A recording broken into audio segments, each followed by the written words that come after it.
Exercise mu ne wanda zan bada shine takarda zaka samu. Takarda. Idan ka samu takarda, kun ga takarda in san samu ne ka yi min tabulo haka kamar yadda na maka tabulo. Kun gani a nan gurin nayi harafin gashi nan. Nan sai nayi horko, ko da Hausa sai ka rubuta horko. Nan sai nayi tsaka, wasat kenan milieu. Nan sai nayi ƙarshe. Sai nayi nan sai rubuta alifun. Sai in yi shi gashi nan yadda yake zawowa a ainihin horko. Nan gashi nan a tsakiya, nan gashi nan a ƙarshe da misali. To haka nake so kai ma ka yi min a saman takarda. Ka sake rubuto mun su gaba ɗaya.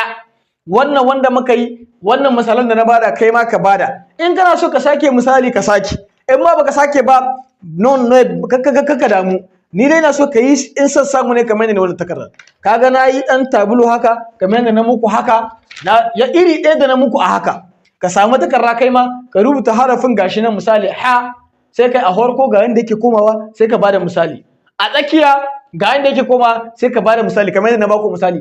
A ƙarshe ga yanda yake koma sai ka bada misali. Zaka ɗauko ne tun daga alifun, ka nuna mini alifun a farko ga yanda yake zawwa. A tsakiya gashi, a ƙarshe gashi, ba'un ma gashi a farko, a tsakiya gashi, a ƙarshe gashi, har sai ka zo sadun inda muka tsaya. A sadun muka tsaya ko kai ma sai ka zo nan gurin. Kana rubuta shi gashi a farko sai ka bada misali. Gashi a tsakiya ka bada misali. Gashi a ƙarshe ka bada misali. Ma'ana kamar yadda ne haka. Kun san in kuka yi haka ko kun san me za ku koya? Za ku koyi abu biyu.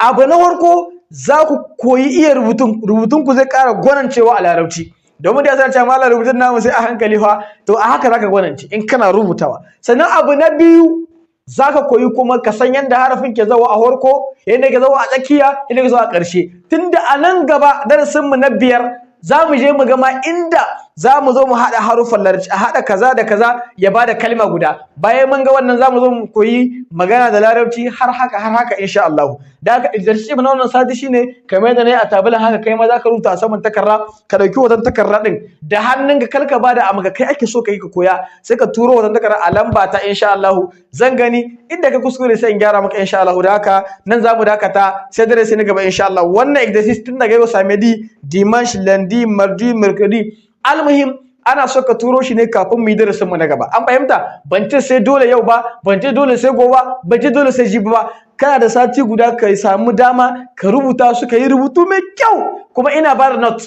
Wanda ya tsaya rubutu mai kyau ya fi samun note sama da wanda ya zo ya caccakula ya turo kawai. Ya turo alashimin fu. Da akwai daga kawai ya turo ne kawai shi dai dan kar a ce bai yi ba. Kaga ba zan ba shi note iri ɗaya ba da wanda ya tsaya ya samu takarda ya yi rubutu mai kyau ba ɗaya ba ne. Allah ya taimake mu, Allah sa mu gane. Wassalamu